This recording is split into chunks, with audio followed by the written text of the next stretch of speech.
আমি থাকবো না, দুনিয়ার জমিনে আমি থাকবো না।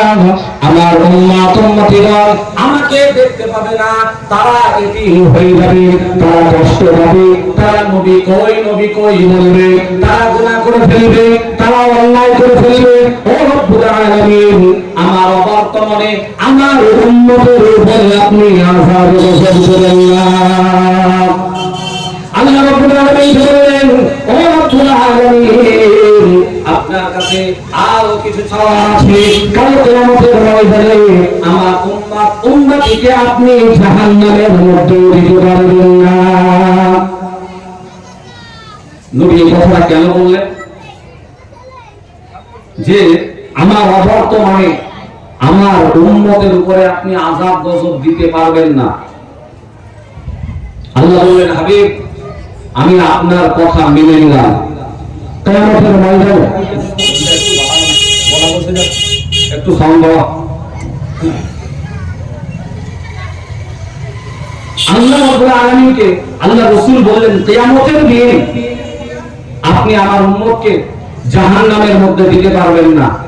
আল্লাহ রাব্বুল আলামিন বলেন, ঠিক আছে, জাহান্নামের মধ্যে দেব না। এর দুটো কারণ আল্লাহ রাসূল যদি দুনিয়ার জমিনে বেঁচে থাকেন, তাহলে আল্লাহ রাব্বুল আলামিন আযাব গজব দিয়ে নবী বেঁচে থাকা অবস্থায় উম্মতকে শেষ করবেন না।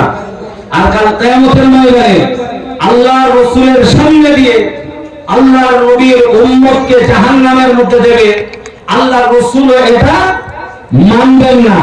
আর আল্লাহ পাক সমস্ত নবীকে একটা করে দোয়া, বিশিষ্ট পাওয়ারফুল দোয়া চাওয়ার জন্য বলে দিয়েছিলেন। সমস্ত নবী সেই দোয়াগুলো চেয়ে নিয়েছেন, কিন্তু আমাদের নবী বিশ্বনবী হযরত মুহাম্মদ রাসূলুল্লাহ সাল্লাল্লাহু আলাইহি ওয়াসাল্লাম ওই দোয়াটা চাননি। কাল কিয়ামতের ময়দানে সবার উম্মতের জন্য ওই দোয়াটা রেখে দিয়েছেন। সুবহানাল্লাহ। কাল কিয়ামতের ময়দানে আল্লাহ রাসূল এই দোয়াটা আমাদের জন্য করবেন। এখন যে রাসূল কাল কিয়ামতের ময়দানে আমাদের জন্য সুপারিশ করবেন, আমাদের জন্য জাহান্নামে যেতে দেবেন না, সেই নবীর জন্য দুনিয়াতে কিছু করার দরকার আছে না নাই? একটু জোরে বলেন, কি করার আছে, কি করবেন? এখন বর্তমান ভারতবর্ষের যে পরিস্থিতি, মারামারি করতে পারবেন? হ্যাঁ, অস্ত্র ধরতে পারবেন না। তাহলে কি করতে হবে? ঈমানের উপরে থাকতে হবে। আচ্ছা, এই ঈমানটা কি আপনারা সহজে পেয়েছেন? হ্যাঁ, সহজে পেয়েছেন? সহজে আসেনি ঈমানটা, বহুত রক্তের বিনিময়ে ঈমানটা এসেছে।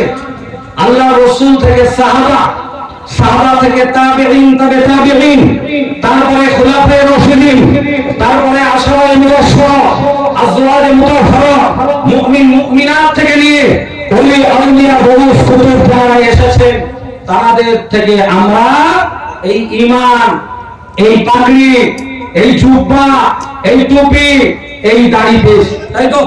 হ্যাঁ, এখন তাদেরকে যদি আমরা অপমান করি, তাদের বিরুদ্ধে যদি আমরা বাজে কথা বলি, তাহলে সেটা অন্যায় না? অন্যায় না? অন্যায় না? বাপ ছেলেকে মানুষ করেছে, ছোট থেকে বড় করেছে, আর সেই ছেলে বড় হওয়ার পরে যদি বাপকে কোন মোটা একটা কথা বলে, তো ছেলে অন্যায় করলো না ভুল করলো? হ্যাঁ, ঈমান যারা নিয়ে এসছে তারা কি সাধারণ মানুষ না আলেম মানুষ? সাধারণ মানুষ না আলেম মানুষ? আপনারা আমার কথা বুঝতে পারেননি, মনে হচ্ছে আপনার কথা আমার কথা বুঝতে পারছেন না। ঈমান যারা নিয়ে, আচ্ছা বলেন, স্কুলে মাস্টার কি সবাই হয়? হ্যাঁ, ছাত্র আলাদা আর শিক্ষক আলাদা। তো শিক্ষক যদি স্কুলেতে ছাত্রদেরকে কিছু না পড়ায়, তো সেই ছাত্র থেকে কোনদিন মাস্টার হতে পারবে? এখন সেই ছাত্ররা যদি মাস্টারকে বলে, নিচে এই বসো, আমি পড়াবো, তো এই মাস্টার যতটা শিক্ষা অর্জন করেছে, ওই ছাত্রের ভেতরে ততটা কি শিক্ষা এসছে? হ্যাঁ, তো একটা মাস্টার বিএড পরীক্ষা দিল, এমএসসি পরীক্ষা দিল, ডবল করলো, সেই মাস্টারকে যদি একটা 5 ছাত্র বলে যে আপনি নিচেই বসুন আর আমি চেয়ারে বসে আপনাকে যে কথাগুলো বলবো আপনি সেইগুলো শুনবেন, মাস্টারের যে শিক্ষা ওই 5 ছাত্র সেই শিক্ষা ওর ভেতরে আছে? হ্যাঁ, মাস্টার কি ওর কথা মানবে? মানবে না। এখন বর্তমান যে সময় যে যুগটা চলছে সেইটাই আমি আপনাদেরকে বলি। আমি 5 পর্যন্ত পড়াশোনা করেছি। আর বসিরহাটের আল্লামা হুজুর রহমাতুল্লাহ আলাইহি উনি হলেন ডবল এমএ। দাদা হুজুর ফিরোজ রহমাতুল্লাহ আলাইহি উনি MA, double MA, BEd, double MSc. এখন আমার মতো এই 5 পাস ক্লাস পড়া ছাত্র আর দাদা হুজুরকেও মানছি না, বসিরহাট হুজুরকেও মানছি না। তাহলে বিয়াদবি করছি কিনা? হ্যাঁ, অন্যায় করছি কিনা? হ্যাঁ, এবার আমি আপনাদেরকে বলি, আমরা দাদা হুজুরকে পীর বলে মানবো না, কিন্তু তুমি একজন আলেম তো। আমার কথা বুঝতে পারছেন না? বসিরহাট হুজুর পীর নয়, বসিরহাট হুজুর একজন আলেম তো। আর আলেমের সম্মান করা বিশাল সওয়াবের কাজ, সওয়াব না গুনাহ? আমি আপনাদেরকে বলি, সুলতান মাহমুদ গজনবী রহমাতুল্লাহ আলাইহি তিনি একজন বাদশা ছিলেন। তিনি একদিন আবুল হাসান খারকানী রহমাতুল্লাহ আলাইহির দরবারে যাচ্ছেন। আবুল হাসান খারকানী রহমাতুল্লাহ আলাইহি মাহমুদ গজনবী রহমাতুল্লাহ আলাইহির থেকে অনেক বড় দরজার আলেম ছিলেন। উনি একজন মুহাদ্দিস মুফাসসির মানুষ ছিলেন। আবুল হাসান খারকানী রহমাতুল্লাহ আলাইহির দরবারে এইরকম চটাই পাতানো থাকতো, আর তদানীন্তন বড় বড় আলেমেরা ওই চেয়ারের উপরে বসে আবুল হাসান খারকানী রহমাতুল্লাহ আলাইহির সাথে কথাবার্তা বলতেন। সুলতান মাহমুদ গজনবী রহমাতুল্লাহ আলাইহি তিনি কি করলেন, একদিন আবুল হাসান খারকানী রহমাতুল্লাহ আলাইহির দরবারে দরজার সামনে দাঁড়িয়ে গেছেন। দেখছেন ওই দরবারের যত মানুষ ছিল সেই মানুষগুলো চাটাইগুলো ভাড়াবাড়ি করছে। আলেম ওলামারা চলে গেছে। মাহমুদ গজনবী রহমাতুল্লাহ আলাইহি তিনি বললেন আলেমদের সাথে দেখা হলো না। আবুল হাসান খারকানী রহমাতুল্লাহ আলাইহি তিনি রাজমহলের মধ্যে চলে গেছেন। কিন্তু এই যে চাটাইটা ভাড়া হচ্ছে, এই চাটাইয়ের ভেতরে যে ধুলা বালিগুলো আছে ওই ধুলা বালিগুলো উঠতে শুরু করে দিয়েছে। মাহমুদ গজনবী রহমাতুল্লাহ আলাইহি তিনি কি করলেন, ওই ধুলাগুলো নিজের শরীরের মধ্যে মেখে নিলেন আর মনের মধ্যে বললেন যে এগুলো একজন আলেমের ধুলা। আজকে যদি ওই আলেমের ধুলাগুলো আমার শরীরে লাগে, আল্লাহ রাব্বুল আলামিন চাইতো আমাকে ক্ষমা করে দিতে পারে। সুলতান মাহমুদ গজনবী রহমাতুল্লাহ আলাইহি তিনি একজন বিরাট বড় সুলতান ছিলেন। তিনি মারা গেছেন। একজন স্বপ্নের ভিতরে দেখছে যে মাহমুদ হাসান গজনবী রহমাতুল্লাহ আলাইহি তিনি জান্নাতের মধ্যে বিচরণ করছেন। তিনি বলছেন সেই মাহমুদ হাসান গজনবী রহমাতুল্লাহ আলাইহিকে প্রশ্ন করেছেন যে আপনি যে একজন বাদশা ছিলেন, আপনি বলুন না বাদশাদের তো বিরাট হিসাব, কিন্তু আপনার বিনা হিসাবে আপনি জান্নাতের মধ্যে ঘোরাঘুরি করছেন, আপনি একটাবার আমাকে বলুন না আপনি কিভাবে মাপ পেয়ে গেলেন? সুলতান মাহমুদ গজনবী রহমাতুল্লাহ আলাইহি তিনি বললেন আমি একদিন আবুল হাসান খারকানী রহমাতুল্লাহ আলাইহির দরবারে ওনার সাথে কথা বলতে গিয়েছিলাম, ওনার সাথে সাক্ষাৎ করতে গিয়েছিলাম, কিন্তু ওনার সাথে দেখা হয়নি। কিন্তু ওই জায়গায় উপরে যে সব আলেমরা বসেছিল ওই আলেমদের পায়ের ধুলাগুলো আমার শরীরে লাগার কারণে আমি আল্লাহর কাছে বলেছিলাম এই ওলামাদের ধুলো পায়ের ধুলো আমার শরীরে লাগার কারণে যদি আল্লাহ আমাকে ক্ষমা করে দেয় আমি মাহমুদ গজনবী হয়তো বেঁচে যাব। আল্লাহ রাব্বুল আলামিন তিনি বললেন যে সুলতান মাহমুদ গজনবী আলেমদের সম্মান করার কারণে আল্লাহ রাব্বুল আলামিন সুলতান মাহমুদ গজনবীকে ক্ষমা করে দিয়ে জান্নাতের মধ্যে প্রবেশ করিয়ে দিয়েছেন। সুবহানাল্লাহ। তো আজকে দাদা হুজুরকে পীর মেনো না, কিন্তু তিনি একজন, সন্দেহ আছে? হ্যাঁ, যে পীর মানবে তাতে কোনো ক্ষতি হবে আর পীর না মানলেও কোনো ক্ষতি হবে, কিন্তু তোমাকে মানতে হবে ওই একজন বিরাট বড় আলেম। ওই আলেমের সম্মান, ওই আলেমের ইজ্জত পশ্চিমবাংলার কোন মানুষ দিতে পারবে না, ওপার বাংলার কোন মানুষ দিতে পারবে না। আল্লামা রুহুল আমিন সাহেব রহমাতুল্লাহ আলাইহির সম্বন্ধে আমি দমদমে মাওলানা তাহের সাহেব রহমাতুল্লাহ আলাইহির মাদ্রাসায় পড়েছি। চৈতে একটা বাহাজ হয়েছিল, চৈতে। তো চৈতে বাহাজে এই গোল টুপি বলেন, লম্বা টুপি বলেন, আর মশলা মশাইল ভাবে একটা তর্ক বিতর্ক হওয়ার কারণে একটা বাহাজ তৈরি হলো। তো সেই বাহাজে একদিক থেকে আল্লামা হুজুর রহমাতুল্লাহ আলাইহি গেল, আর একদিক থেকে আমাদের দমদম বাংলা মাদ্রাসার সুপারিনটেন্ডেন্ট মাওলানা তাহের সাহেব রহমাতুল্লাহ আলাইহিকে নিয়ে আসলেন। মানুষ উত্তেজিত, ঝামেলা হবে, মারামারি হবে, এইরকম একটা সময় মাওলানা তাহের সাহেব রহমাতুল্লাহ আলাইহি মাইকটা নিলেন। কি নিলেন? মাইকটা নিলেন, নিয়ে সমস্ত জনগণের উদ্দেশ্য বলছে, বাবা, বসিরহাটের বড় মাওলানা, ওনার কাছে আমরা ঋণী। কি বললো?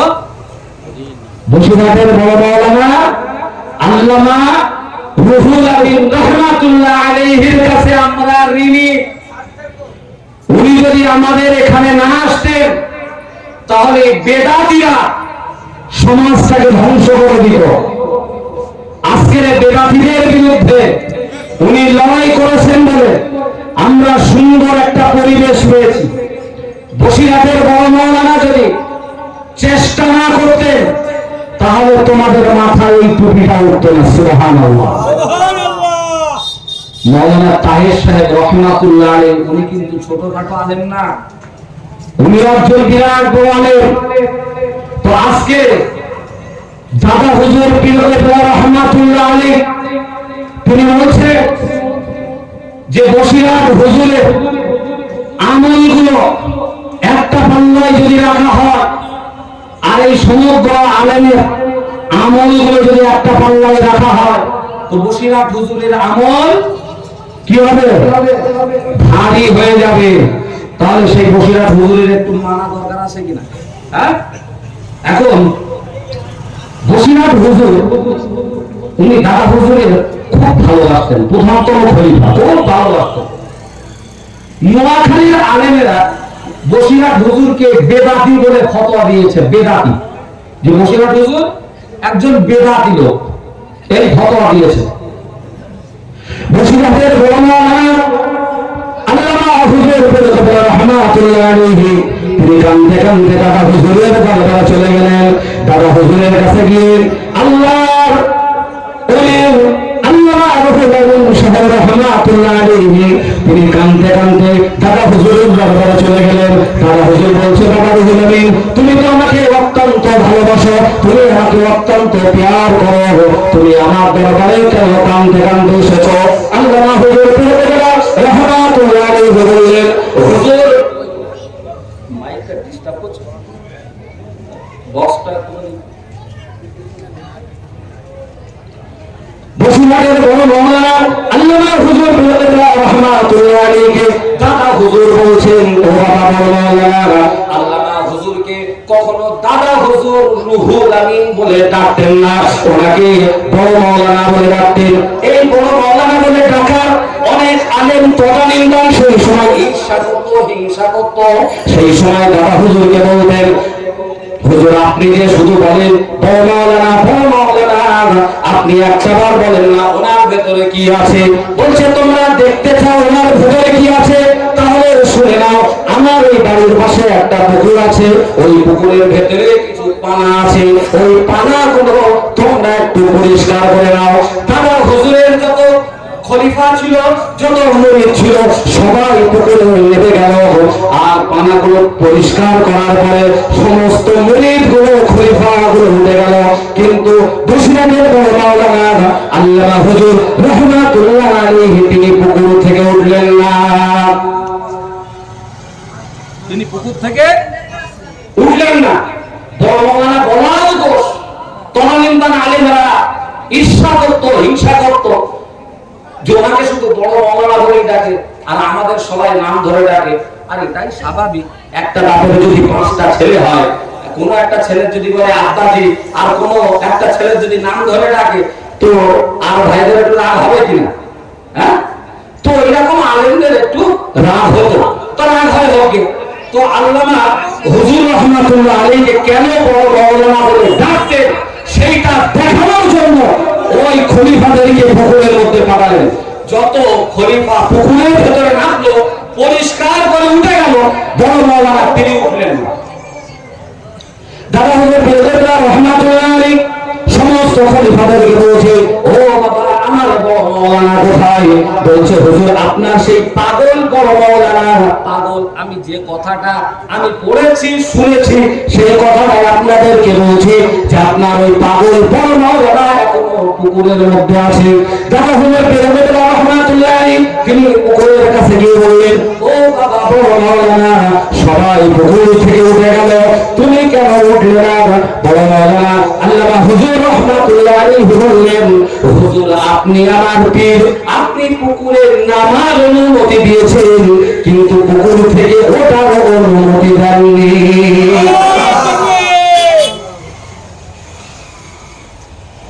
জ্ঞানীদের বুঝতে সময় লাগবে। বড় মাওলানা কেন বলেন পুকুরের নামার অনুমতি দিয়েছে, কিন্তু ওটার অনুমতি দেয়নি। আর খলিফাগুলো পুকুর থেকে উঠে গেল। এই জন্য বলছে যে আমি এনাকে বড় মাওলানা বলে ডাকি। সুবহানাল্লাহ বলবেন না? এখন দাদা হুজুর যদি বড় মাওলানাকে এতটা সম্মান, এতটা ইজ্জত দিতে পারে, তুমি সম্মান দিলে আর না দিলে তাতে কে? আল্লাহু আকবার। আরে যারা বসিরহাটের বড় মাওলানা দাদা হুজুরকে সম্মান করে না, তাদের ঘরের দিকে তাকিয়ে দেখে তাদের স্ত্রীগুলো বেপরদায় ঘুরে বেড়াচ্ছে, তাদের সন্তানগুলো বেপরদায় ঘুরে বেড়াচ্ছে। আর কিতাবের মধ্যে এসেছে আস-সাইয়্যুসু লা ইয়াদখুলুল জান্নাহ, তারা কখনোই জান্নাতের মধ্যে প্রবেশ করবে না। অথচ তারা রাস্তাঘাটে দাদা হুজুর আর বসিরহাট হুজুরের নামে কিসসা বর্ণনা করে। মুফতি নাসিরউদ্দিন চাঁদপুরি রাহিমাহুল্লাহ, ওনার নাম শুনেছেন? আমি 1 মাস আগে আপনাদের ওই পাড়ায় জলসা করেছি, ওইখানেও বলেছি, আজকেও একটা কথা আপনাদেরকে বলি। মুফতি নাসিরউদ্দিন চাঁদপুরি সাহেব তিনি বলছেন, এবং আমাদের বর্ধমানে জয়নাল আবেদিন সাহেবের নাম শুনেছেন? বক্তা, হ্যাঁ, ওনাকে আমরা শ্রদ্ধা করি, উনি একজন বড় আলেম। উনি বলছেন যে দাদা হুজুর পীর রাহমাতুল্লাহ আলাইহি, তোমরা পীর মানো আর না মানো, তিনি একজন আলেম। আর তার যে 5টা সন্তান, মেজ হুজুর, সেজ হুজুর, ন হুজুর, ছোট হুজুর, এনাদেরকে আলেম তৈরি করেছেন। কি করেছেন? আলেম তৈরি করেছেন। আচ্ছা, নহুজুরের কথা আপনাদেরকে একটু বলবো, শুনবেন না? থাক, আপনারা শুনতে যাচ্ছেন না, তাহলে কেন আমি বলতে যাবো আপনাদের কাছে? শোনার দরকার নেই। আমি একটু সাহাবাদের কথা বলি। বসিরহাটের বড় মাওলানা আল্লামা রুহুল আমিন সাহেব রাহমাতুল্লাহ আলাইহি তিনি কিতাবের ভিতরে ওনার কিতাবের ভিতরে নওয়াজ হুজুরের জীবনী কিছুটা লিখেছে, আর নওয়াজ হুজুরের জীবনী আমার কাছে আসে। উনি যখন হয়েছিলেন ফজরের সময়, কখন মানে সুবহে সাদিকের সময়, তো হওয়ার পরে যে আপনারা শুনেছেন, তবে একটু বলি। তুমি হওয়ার পরে স্বাভাবিক একটা বাচ্চা যখন জন্মগ্রহণ করেন প্যাপু প্যাপু করে কাঁদে। আর নহুজুর পীরগোলা রহমাতুল্লাহ আলাইহি উনি হওয়ার পরে কান্নাকাটি করেননি। বুক উঁচু নিচু হয়, সেটাও হয় না, শ্বাস প্রশ্বাস কিছুই চলে না। দাদি যান তিনি কান্নাকাটি করছেন যে ছেলে সন্তান হলো, কাঁদে না, শ্বাস প্রশ্বাস কিছু চলে না, কি হবে, খুব কান্নাকাটি করছে। দাদি যান কি করলেন, দাদা হুজুর পীরগোলা রহমাতুল্লাহ আলাইহির কাছে সংবাদ পাঠালেন, আপনার একটা ছেলে সন্তান হয়েছে, সেই ছেলে সন্তানটা মরা হয়েছে, ওই ছেলে সন্তানটাকে কাফনের ব্যবস্থা করতে হবে। দাদা হুজুর পীরগোলা রহমাতুল্লাহ আলাইহি তিনি কানে শুনলেন, যে বলতে এসেছে তাকে বললেন, বাবা সবর করো, ধৈর্য ধরো, তোমরা এত তাড়াহুড়ো করতে যাও না। সকাল হয়ে গেল, সকাল থেকে নিয়ে জোহর হয়ে গেল, মাটির মসজিদে জোহরের আযান, আল্লাহু আকবার আল্লাহু আকবার আল্লাহু আকবার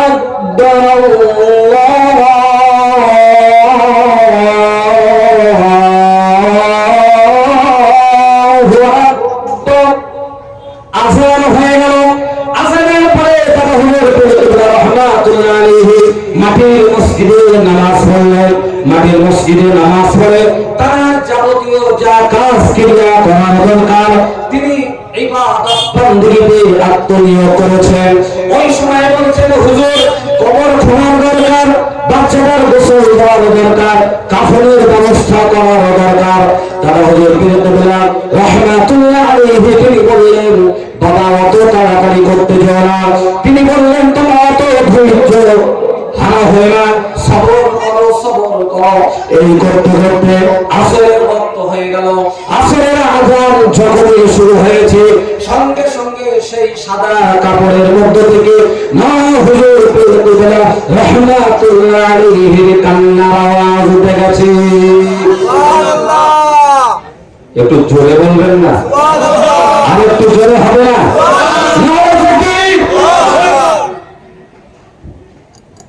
দাদা হুজুর পীরগোলা রহমাতুল্লাহ আলাইহি তিনি কাশফের মাধ্যমে বুঝতে পারলেন যে নওয়াজ হুজুরকে আল্লাহ রাব্বুল আলামিন মায়ের পেট থেকে ওই করে পাঠিয়েছেন। সুবহানাল্লাহ।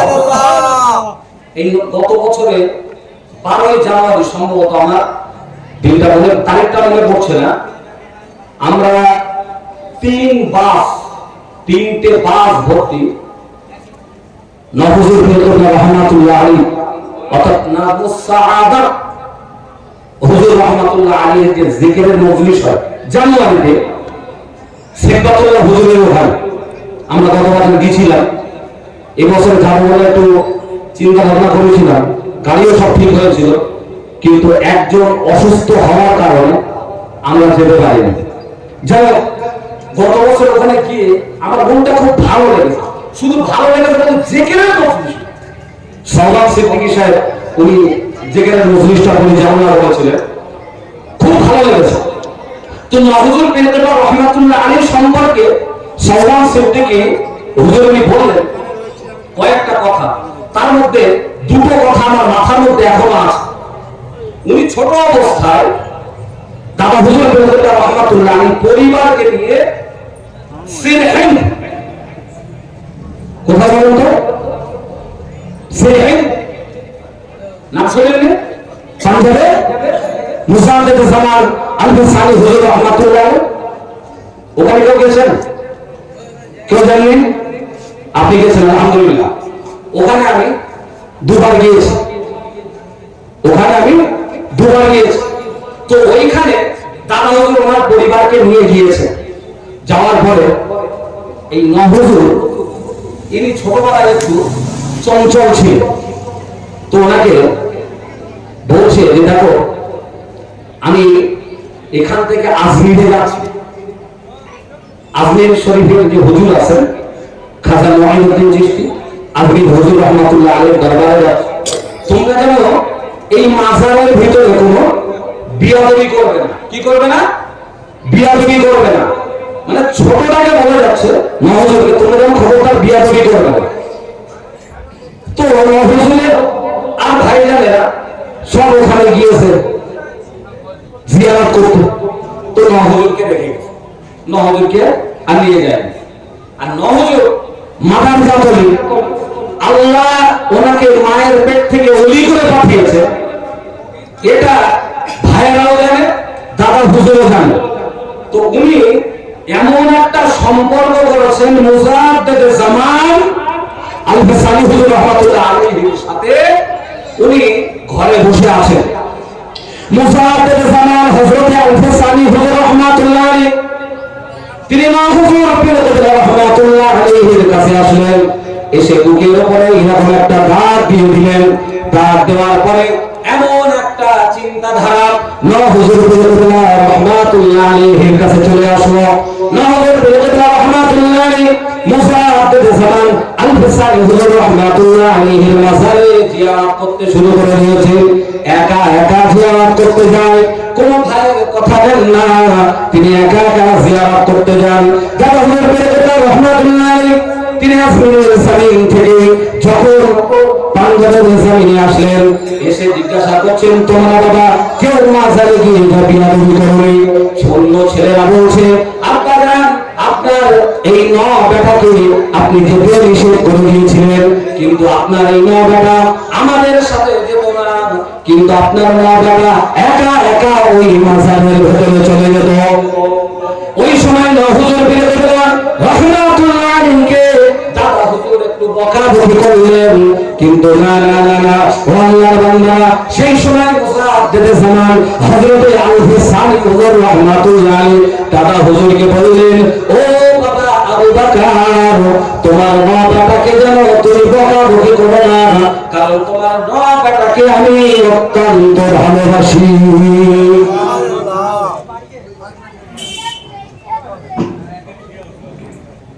ইনাদেরকে ছোট করা যায়। আনোয়ার শাহ কাশ্মীরি রহমাতুল্লাহ আলাইহি, আনোয়ার শাহ কাশ্মীরি রহমাতুল্লাহ আলাইহি উনি কত বড় আলেম ছিলেন জানেন? উনি মিশরের লাইব্রেরিতে গিয়েছেন। লাইব্রেরিতে যাওয়ার পরে বলছে আমাকে একটা হাদিস, মানে উনি একটা হাদিস বার করেছেন, যে হাদিসটা উনি একটু মুতালা করবেন, পড়বেন। তো ওনাকে দেওয়া হয়নি, বলছে না দেওয়া যাবে না। তো বলছে অন্তত একটুখানি পড়ার সুযোগ করে দাও। তো বলার পরে ওনার কাছে সেই হাদিসটা তুলে দেওয়া হয়েছে। তুলে দেওয়ার পরে আনোয়ার শাহ কাশ্মীরি রহমাতুল্লাহ আলাইহি তিনি সেই হাদিসের প্রথম থেকে নিয়ে শেষ পর্যন্ত একেবারে পড়ে মুখস্থ করে উনি ভারতের জমিনে এসে একদম সেই রকম হাদিস লিখে মিশরের সেই লাইব্রেরিতে পাঠিয়ে দিল। সুবহানাল্লাহ বলবেন না? মিশরের লাইব্রেরি যারা দায়িত্বপ্রাপ্ত ছিল তারা বলছে এই হাদিস তো আমাদের এখানে আছে।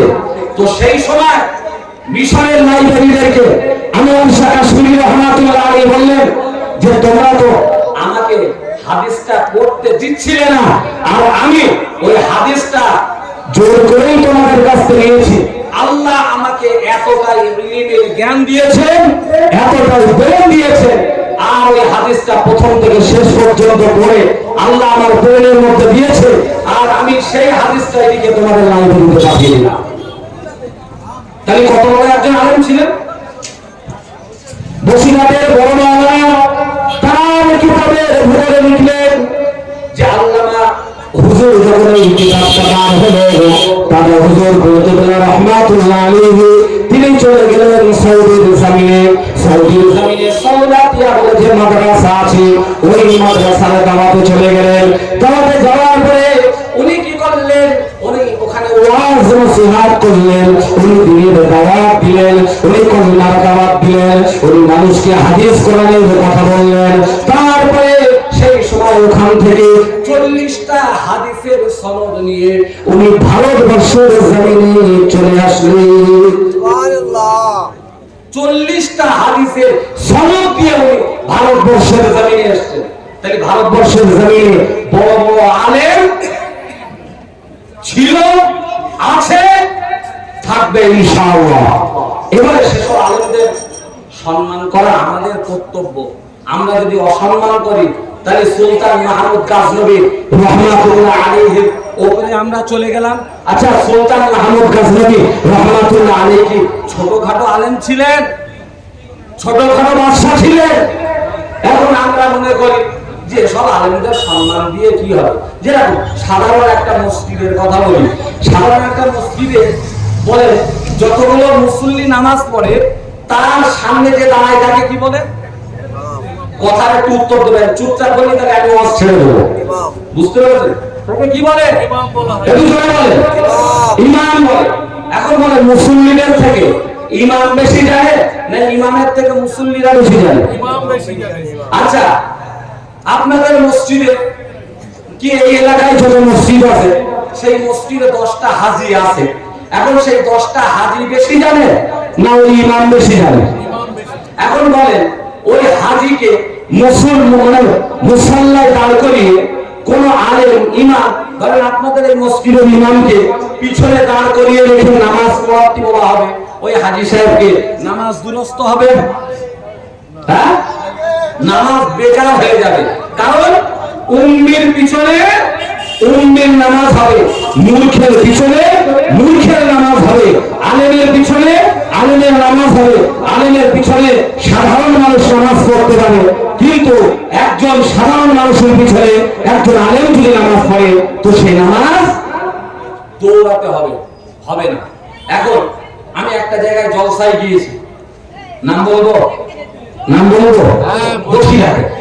এখন বসিরহাটে জলসায় গিয়েছি, তো ইমাম সাহেব ওযু করতে গিয়েছে, আযান হয়ে গেছে মাগরিবের, ওযু করতে গিয়েছে। তাই ইমাম যখন আসে তাকে একটু সময় দিতে হবে।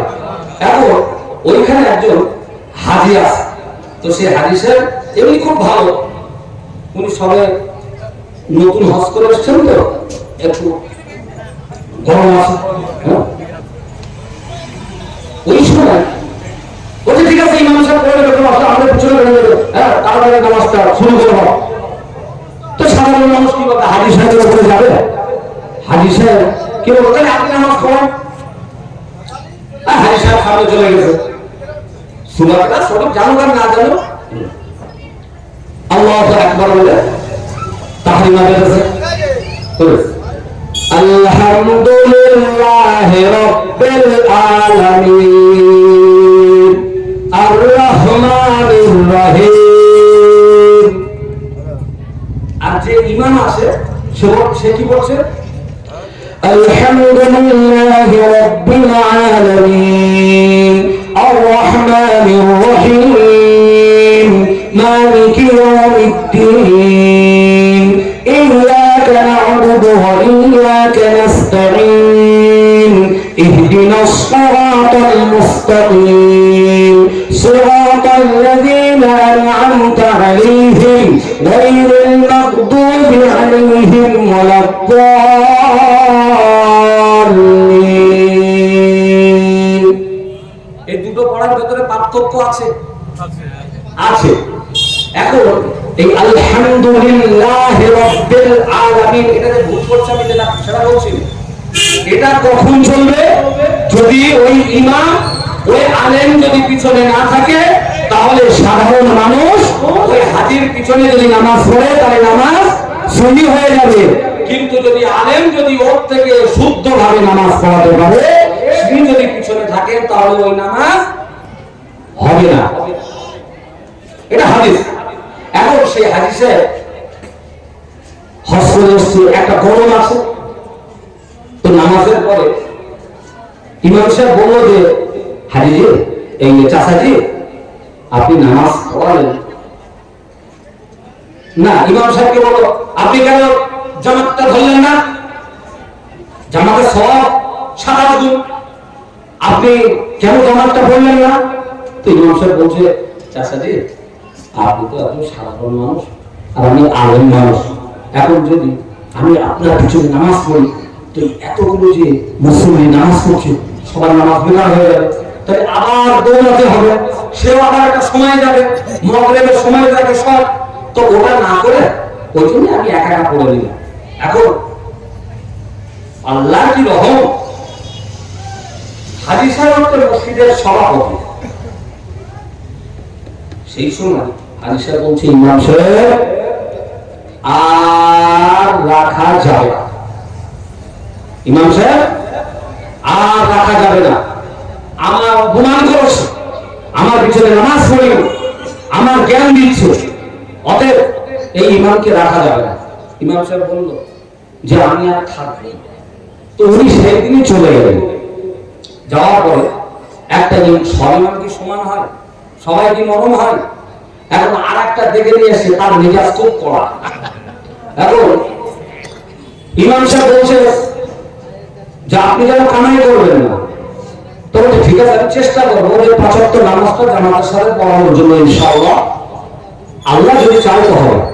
এখন হঠাৎ করে সেই ইমাম সাহেবের মেয়ে 6 মাস বয়স, একটু অসুস্থ হয়েছে, তো বসিরহাট বদরতলা মানে যে হসপিটাল আছে ওখানে নিয়ে যেতে হবে।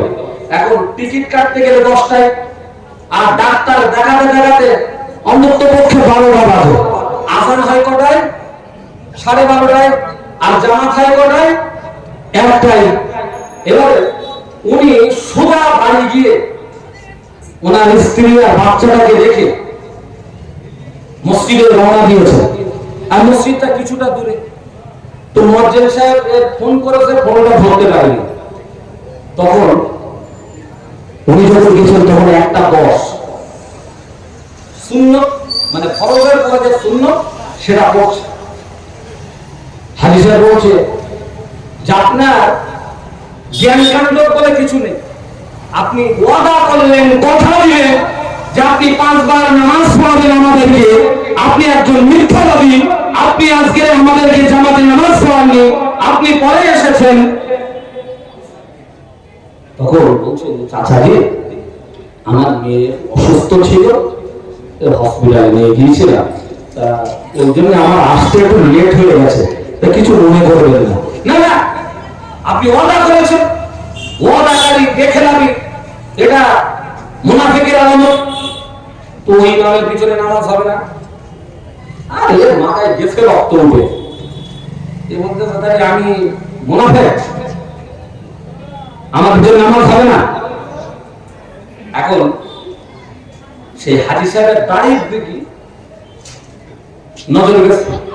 এখন দাড়ি আমার যেটা আছে, দাড়িটা এইভাবে মাপার নিয়ম না, বলে এই যে আঙুল, এই আঙুলটা এই যে এই বরাবর 1 মুষ্টি থাকতে হবে।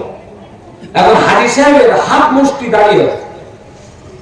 এখন রাসূলুল্লাহ সাল্লাল্লাহু আলাইহি ওয়াসাল্লামের হাদিস ওনার সামনে একটু ফেলে দিয়েছে, ওনার গা লেগে গেছে। সেই সময় বলছে বসিরহাটের বড় মাওলানা আল্লামা হুজুর রাহমাতুল্লাহ আলাইহি দাদা হুজুরের সাথে তিনি যখন সৌদি আরবের জমিনে চলে গেলেন, ওখানে যখন একটা জলসা হলো, সেই জলসায় দাদা হুজুর রাহমাতুল্লাহ আলাইহি তিনি ওয়াজ নসিহত করার পরে ওনাদেরকে বললেন, বাবারা আমার সাথে বসিরহাটের বড় মাওলানা এসেছে, ইনি আপনাদের সামনে কিছু ওয়াজ নসিহত করবে, আপনারা একটু করে শুনুন। সেই সময় সৌদি আরবের মানুষেরা বলছে না না, হবে না হবে না হবে না। দাদা হুজুর রাহমাতুল্লাহ আলাইহি কথাটা পরে তারা শুনে নিল। শুনে দেওয়ার পরে আল্লামা হুজুরকে বক্তব্য দেওয়ার জন্য তুলে দেওয়া হলো। বক্তব্য যখন দিচ্ছে 3.5 ঘন্টা থেকে 4 ঘন্টা বক্তব্য দিলেন, সব আরবিতে দিলেন, আর আমাদের মতন বাংলায় কোনো বক্তব্য দিলেন না। কিতাবের মধ্যে এসেছে, জীবনের মধ্যে এসেছে যে আল্লামা হুজুর রাহমাতুল্লাহ আলাইহি 4 ঘন্টার ভেতরে 3.5 ঘন্টা শুধু দাঁড়িয়ে উপরে 3 350 তিনি হাদিস সেখানে বয়ান করেছেন। সেই সময় সেই মজলিসের ভেতরে যত বড় বড় আলেম ছিল তারা স্বীকার করে নিল, বলল যে বসিরহাটের বড় মাওলানা গাড়ির সম্পর্কে যদি 3 ঘন্টার ভেতরে 4 ঘন্টার ভেতরে 350 হাদিস বলতে পারে, তাহলে ইনি কোনো ছোটখাটো আলেম না, ইনি একজন বিরাট মুফাসসির মানুষ।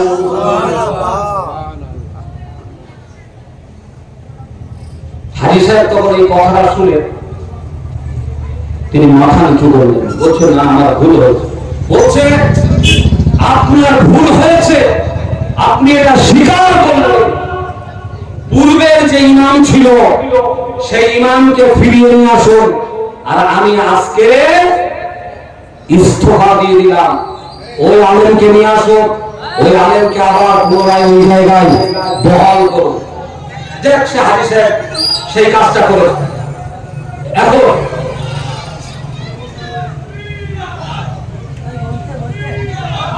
এখন নারায়ে তাকবীর, নারায়ে তাকবীর। হযরত মাওলানা আমিনউদ্দিন রিজভী সাহেব, হযরত মাওলানা আমিনউদ্দিন রিজভী সাহেব এই জলসায় পড়েন আল্লাহুম্মা সাল্লি আলা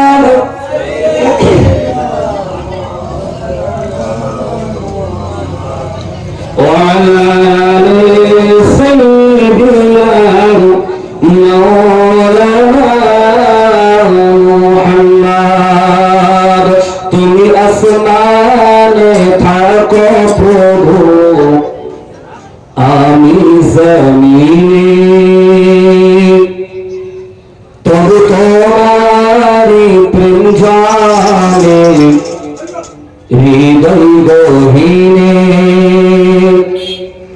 তুমি আসমানে থাকো প্রভু, আমি জমিনে, তবু তোমারি প্রেম জানে হৃদয় গহীনে।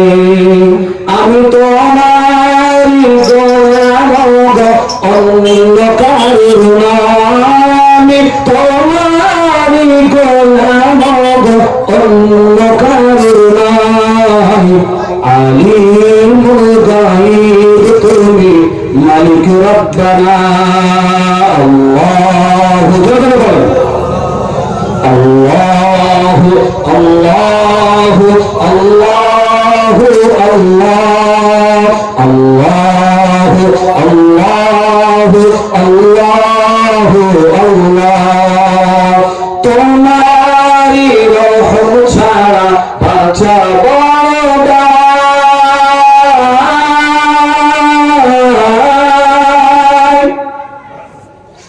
তোমারি রহম ছাড়া বাঁচা বড় দায়। প্রতিদিনে প্রতিক্ষণে জড়িয়ে রাখো গো আমার, তোমারি রহম ছাড়া বাঁচা বড় দায়। প্রতিদিনে প্রতিক্ষণে জড়িয়ে রাখো গো আমার।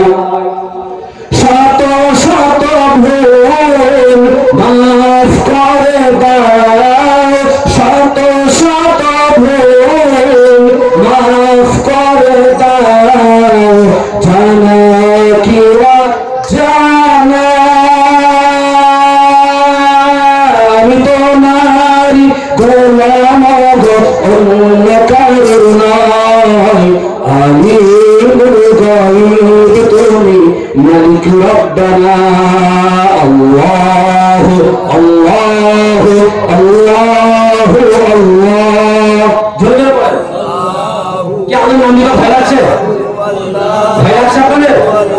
সব বেরোচ্ছে না? কি আশ্চর্য!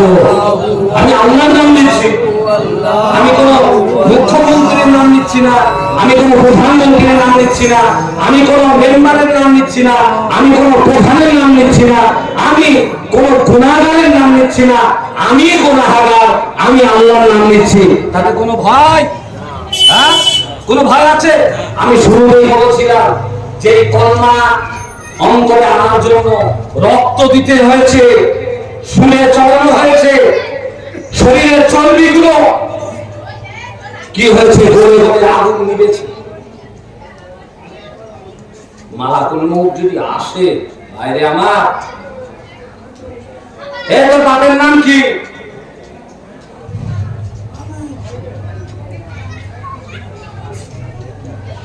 বেরোবে না। আর ইমানদার, আমার বাপের নাম কাজী আব্দুল নাঈম। কবরের মধ্যে জিজ্ঞাসা যদি করা হয় মা রব্বুকা, ভয়তে আল্লাহ শব্দটাও বেরোবে না। অথচ একজন ইমানদার ফেরেশতারা এসে জিজ্ঞাসা করবে মা রব্বুকা, আমার রব হলো কে? বলেন আল্লাহ। আব্দুল্লাহ ইবনে মুবারক রাহমাতুল্লাহ আলাইহি নাম শুনেছেন? আব্দুল্লাহ ইবনে মুবারক, যা তোমার কথা আমি একটু করে বলবো, আমি কথাটা শেষ করি। তোমারি রহম ছাড়া বাঁচাবো নাই, প্রতিদিনে প্রতিক্ষণে ছড়িয়ে রাখো গো আমার, শত শত ভুল মাফ করে দাও, শত শত ভুল মাফ করে দাও, জানা কি বা জানা আমি তোমারি গোলাম গো, অন্য কারোর নয়। আলিমুল গায়ব তুমি মালিক রব্বানা। আল্লাহু আল্লাহু আল্লাহু আল্লাহ, আল্লাহু আল্লাহু আল্লাহু আল্লাহ। কঠিন বিচারের দিনে থেকো গো পাশে, পাপের ভারে নুয়ে গেছি মনটাইকে মারি। কঠিন বিচারের দিনে থেকো গো পাশে, পাপের ভারে নুয়ে গেছি মনটাইকে মারি। জান্নাতি ফুল প্রিয় গো আমায়, জান্নাতি ফুল প্রিয় গো আমায়, আগুনে ফেলে দিও না। আমি তোমারি গোলাম গো, অন্য কারোর নয়। আলিমুল গায়ব তুমি মালিক রব্বানা। আল্লাহু আল্লাহু আল্লাহু আল্লাহ, আল্লাহু আল্লাহু আল্লাহু আল্লাহ। আল্লাহুম্মা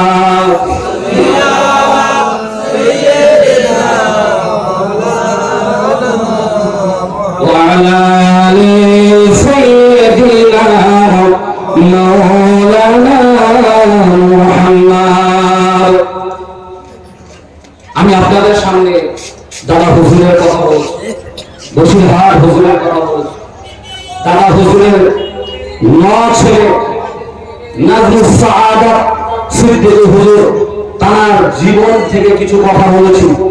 মনে করেছিলাম ছোট হুজুরের কথা একটু বলবো, সময় নাই। নিজের হুজুরের কথা বলবো, সময় নাই।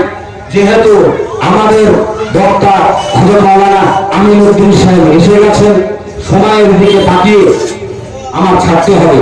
তবে আমি শেষে একটু আপনাদের বলে যাই, এই মাসটার নাম হলো শাবান। কি মাস? শাবান। এরপরে আসছে পবিত্র মাহে রমজান। এই মাসে করণীয় কি সেটা আমি আপনাদেরকে বলে পবিত্র রমজান মাসে একটু কথা বলে আমি আপনাদের কাছ থেকে বিদায় নেব ইনশাআল্লাহ। আল্লাহ রাব্বুল আলামিন আমাদের কাছে 3টে মাসকে খুব মর্যাদাবান বানিয়েছেন। একটা হলো রজব, একটা হলো শাবান, আর একটা হলো রমজান। রাসূলুল্লাহ সাল্লাল্লাহু আলাইহি ওয়াসাল্লাম বলেছেন যে তোমরা রজব মাসে জমি পরিষ্কার করো। কি করো? জমি পরিষ্কার করো। আর শাবান মাসে জমিতে পানি দাও আর দানা বলে দাও। আর পবিত্র রমজান মাসে গিয়ে ফসলটা তোমরা কাটো। মানে পবিত্র রমজান মাসে রোজা রেখে আল্লাহর কাছ থেকে তোমরা পুরস্কার নাও। আমার কথা বুঝতে পেরেছেন? রাসূলুল্লাহ সাল্লাল্লাহু আলাইহি ওয়াসাল্লাম বলেন, পবিত্র মাহে রমজানের উপলক্ষে আল্লাহ রাব্বুল আলামিন পবিত্র শাবান মাসকে তোমাদের কাছে পাঠিয়েছে। এই পবিত্র শাবান মাসে এমন একটা রজনী আছে যে রজনীটাকে বলা হয় লাইলাতুল নিসফি মিন শাবান। এই শাবান মাসে যেটা 14 দিবাগত 15 শাবান বলা হয়, যেটাকে আমরা কি বলি বাংলা ভাষায় বলি শবে রাত। ওই রাতে আপনার আমল নামা আল্লাহ রাব্বুল আলামিনের দরবারে তোলা হবে। আপনার আমল নামা তোলা হবে। আপনার আমল নামা কত টাকাভুক্ত আছে এটা দেখা হবে। আর এটা দেখা হবে আপনি কতদিন বাঁচবেন, আপনি কতটা রুজি পাবেন, আপনি একটা বছর কতটা শক্তিশালী থাকবেন, কতটা হায়াত পাবেন, কেমন সুস্থ থাকবেন বা অসুস্থ হবেন, এইগুলো আল্লাহ রাব্বুল আলামিন ওই রাত্রিতে নির্ধারণ করবেন। দুনিয়ার জমিনে এমন মানুষ আছে লাইলাতুল নিসফি মিন শাবান, ওই শবে রাত্রিতে টুপিটা খাটিয়ে আর একটা পাঞ্জাবি গায়ে দিয়ে সেই ব্যক্তি সত্য করে মসজিদে চলে যায়। তার মনের ভেতরে একটা কথা উদয় হয়েছে, আজ রাত্রিতে আমি মসজিদে গিয়ে আল্লাহর কাছে তওবা করব আর আল্লাহকে বলবো রব্বুল আলামিন তুমি আমার তওবাগুলো কবুল করে নিয়ে তুমি যেন আমাকে ক্ষমা করে দিয়ে আগামী কাল থেকে যেন দ্বীন ইসলামের উপরে চলে সে তৌফিক তুমি আমাকে দিও। এই চিন্তা ভাবনা করে সেই ব্যক্তি যখন তওবার উদ্দেশ্যে ওই মসজিদের মধ্যে প্রবেশ করে লাইলাতুল নিসফি মিন শাবান, ওই রকম তওবা যদি সে করে আর তার অন্তরের অন্তরস্থল থেকে তওবা হয়, আমার আল্লাহ রাব্বুল আলামিন বললেন তাকে আমি ক্ষমা করে দিয়ে তার ইহদিনাস সিরাতাল মুস্তাকিমের উপরে চলার সহজ করে দেব। এমন ঘটনা অনেক আছে। আমি আপনাদেরকে বলি মালিক বিন দিনার রাহমাতুল্লাহ আলাইহির কথা বলি। এই মালিক বিন দিনার তওবা করেছেন আর এই তওবার কারণে তিনি একদিন বিরাট বড় আল্লাহর ওলি হয়ে গেছেন। মালিক বিন দিনার রাহমাতুল্লাহ আলাইহি তিনি একজন ইন্টারন্যাশনাল মদ করেছিলেন। তিনি পুলিশের চাকরি করতেন। তিনি মদ খেতেন। এমন সময় লাইলাতুল নিসফি মিন শাবান ওই রাত্রিটা এসে গেল। উনি মদের দোকানে চলে গেল। মদের দোকানে গিয়ে বলছে আমাকে একটা মদ দাও। ওই দোকানদার তাকে পয়সা নিয়ে মদটা দিয়ে দিল। আর মালিক বিন দিনার রাহমাতুল্লাহ আলাইহি তিনি সেই মদের বোতলটা নিয়ে বাড়িতে চলে আসলেন। বাইরে আসার পরে টেবিলের উপরে মদটা রেখে দিল আর বোতলটা টেবিলের উপরে রেখে দিল, গ্লাসটা রেখে দিল। তার একটা সন্তান ছিল, কন্যা সন্তান, বয়স মাত্র 2 বছর। ওই 2 বছরের কন্যা সন্তান তিনি সেই বাচ্চাকে মদের বোতলের কাছে চলে গেল। ও তো জানে না এটা মদের বোতল, ও তো জানে না এটা গ্লাস। ওই ছোট্ট বাচ্চাটা ওই কি করলো, মদের বোতলটায় হাত দিল আর ওই মদের বোতলটা ওই উপর থেকে নিচে পড়ে গেল। ও আল্লাহর বান্দারা, যখন মদের বোতলটা ওখান থেকে নিচে পড়ে গেল সেই সময় মালিক বিন দিনার রাহমাতুল্লাহ আলাইহির মদ আর ওই রাত্রিতে খাওয়া হলো না। উনি সন্তানের উপরে রাগ করলেন না, উনি সন্তানের উপরে রাগ করলেন না, অখুশিও হলেন না। উনি কি করলেন, ওই বছরটা কোন রকম চলে গেল। ও আল্লাহর বান্দারা, মালিক বিন দিনার রাহমাতুল্লাহ আলাইহি তারপরের বছরে মদের দোকানে চলে গেল। মদের দোকানে গিয়ে আবার একটা মদের বোতল কিনে নিয়ে ওই লাইলাতুল নিসফি মিন শাবান যেটাকে আমরা শবে বরাতের রাত বলি, ওই রাত্রিতে মদের বোতল কিনে নিয়ে বাড়িতে এসে ওই টেবিলের উপরে রেখে দিল। টেবিলের উপরে রাখার পরে ওই 2 বছরের সন্তানটা কি করলো, আবার ওইটার উপরে হাত দিল। যখন ওই মদের বোতলে হাত দিল, হাত দেওয়ার পরে বোতলটা পড়ে গেল। পড়ে যাওয়ার পরে মালিক বিন দিনারের আর মদ খাওয়া হলো না। সেই সময় তিনি রাগও করলেন না।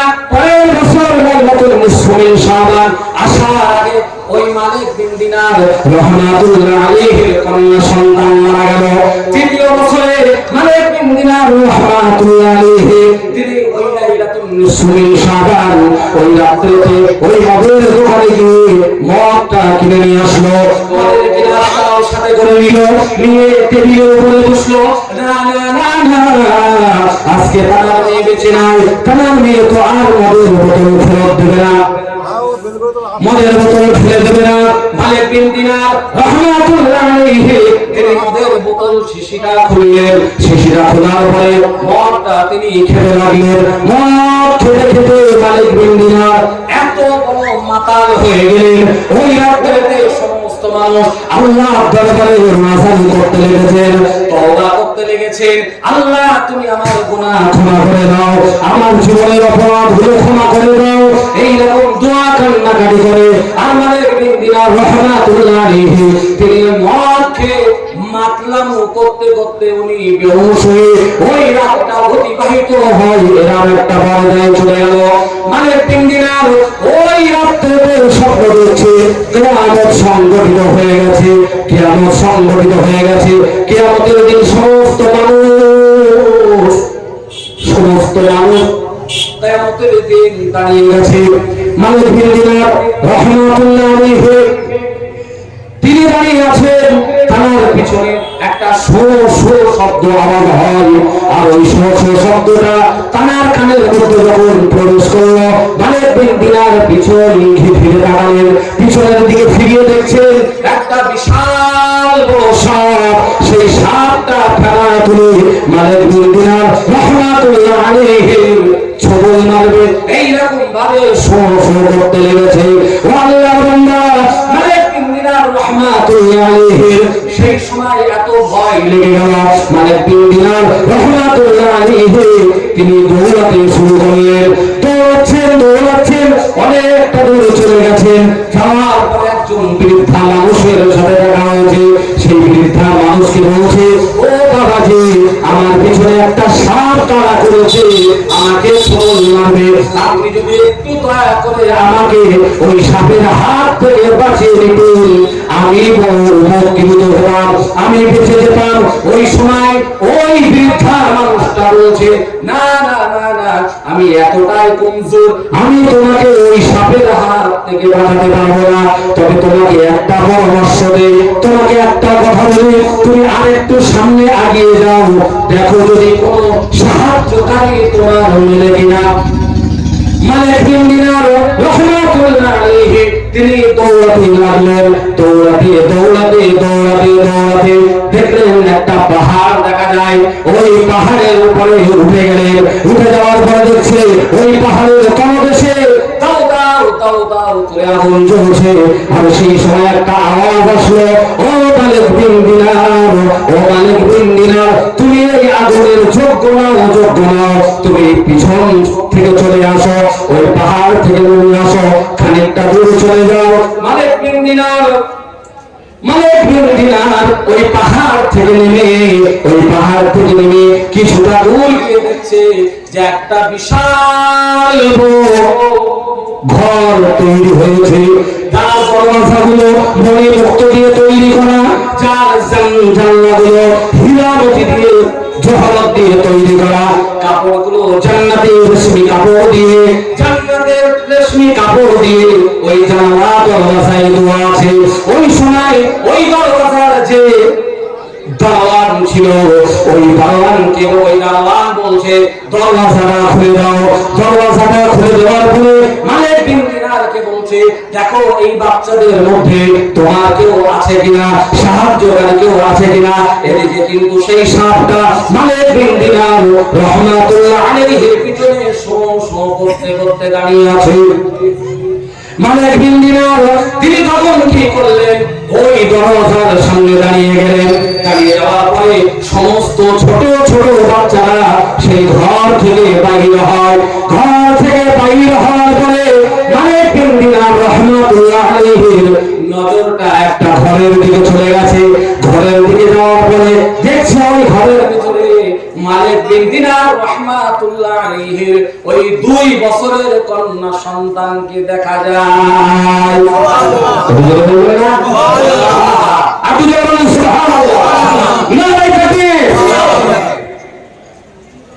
আমাদের কিছু কিছু ছোট ছোট বাচ্চা মারা যায় না, আমরা একটু আফসোস করি, দুঃখ করি, কান্নাকাটি করি। আর দুঃখ আফসোস হওয়াটাই স্বাভাবিক, কিন্তু তাদের স্থানটা কোথায়?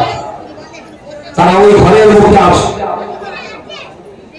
ওই ঘরের মধ্যে তারা আছে, বাগানে খেলা করছে, আল্লাহ তাদেরকে খাওয়াচ্ছে, আল্লাহ তাদেরকে হেফাজত করেছে।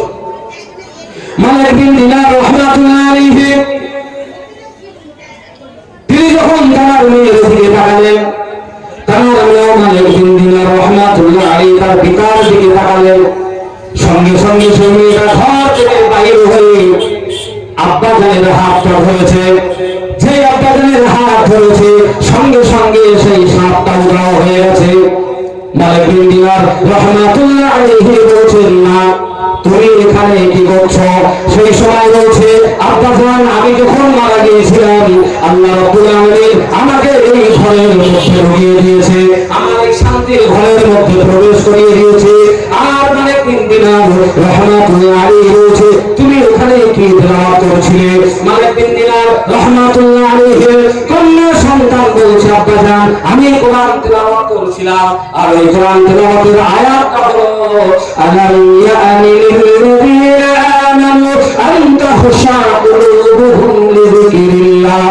এই আয়াত তেলাওয়াত করছে মালিক বিন দিনার রাহমাতুল্লাহ আলাইহির কন্যা সন্তান বলল যে আমাকে এখানে কোরআন শিক্ষা দেওয়া হয়েছে, আমাকে কোরআন শিক্ষা দেওয়া হয়েছে। মালিক বিন দিনার রাহমাতুল্লাহ আলাইহি বললেন, ও আমার মেয়ে, ও আমার কলিজার টুকরা, এই পিছনে যে সাপটা ছিল এই সাপটাকে মালিক বিন দিনার রাহমাতুল্লাহ আলাইহির কন্যা সন্তান বলল, আপনারা আপনি জীবনে যত বড় আমল করেছেন, যত গুনাহ করেছেন, যত অন্যায় করেছেন, অপরাধ করেছেন, এক কথায় যত গুনাহ করেছেন, সমস্ত গুনাহগুলো ওই সাপের আকার ধারণ করেছে। ওই সাপটা এত শক্তিশালী হয়ে গেছে, আপনি ওই সাপের হাত থেকে বাঁচার মতন রাস্তা আপনার ছিল না। আপনি যে সামনে অগ্রসর হয়েছেন, দেখলেন একটা বয়োজ্যেষ্ঠ মুরব্বী মানুষ দাঁড়িয়ে আছে। ওই বয়োজ্যেষ্ঠ মুরব্বী মানুষটা হলো আপনার নেক আমল, আপনার জীবনের নেক আমল এত কমজোর, ওই নেক আমল এত কমজোর, ওই গুনাহের সাথে আপনার নাকি পেরে উঠছিল না, যার জন্য ওই বৃদ্ধা মানুষটা কমজোর হয়ে গেছে, আপনাকে বাঁচাতে পারিনি। আজকে আমি যখন আপনার হাতটা হয়েছে, ওই সাপ উধাও হয়ে গেছে। ওই সময় মালিক বিন দিনার রাহমাতুল্লাহ আলাইহি ঘুম ভেঙে গেছে। মালিক বিন দিনার রাহমাতুল্লাহ আলাইহি ঘুমটা ভাঙার পরে তিনি বয়স তো হয়ে গেছে, ইলম অন্বেষণ করার জন্য, দিন শেখার জন্য তিনি পার হয়ে গেলেন।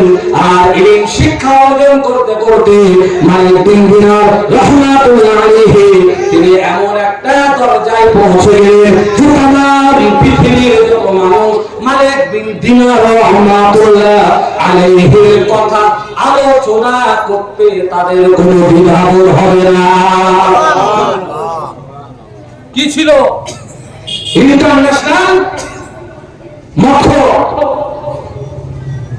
আজকে এই গ্রামের যত মক্ষ আছে, আমি তোমাদের বলছি, যদি মালিক বিন দিনার রাহমাতুল্লাহ আলাইহি তিনি তওবা করে আল্লাহর কাছে ক্ষমা পেয়ে যান, তা আপনারা যারা মদ খেয়েছেন ফিরে আসুন, তওবা করুন, আল্লাহর কাছে ফিরে আসুন।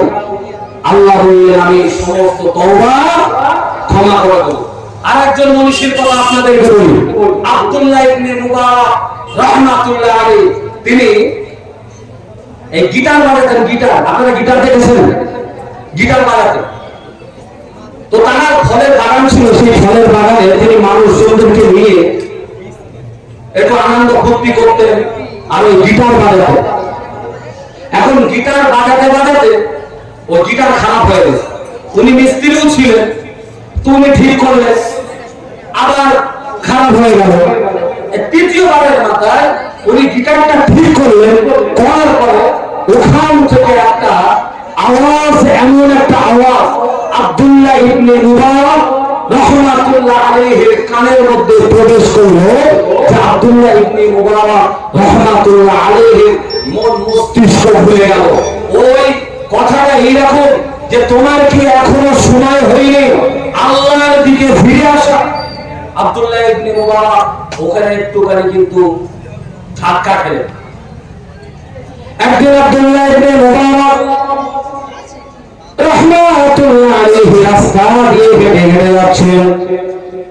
ভাইরা আমার, এই ওয়াজটা শুনলে আপনাদের খুব ভালো লাগবে।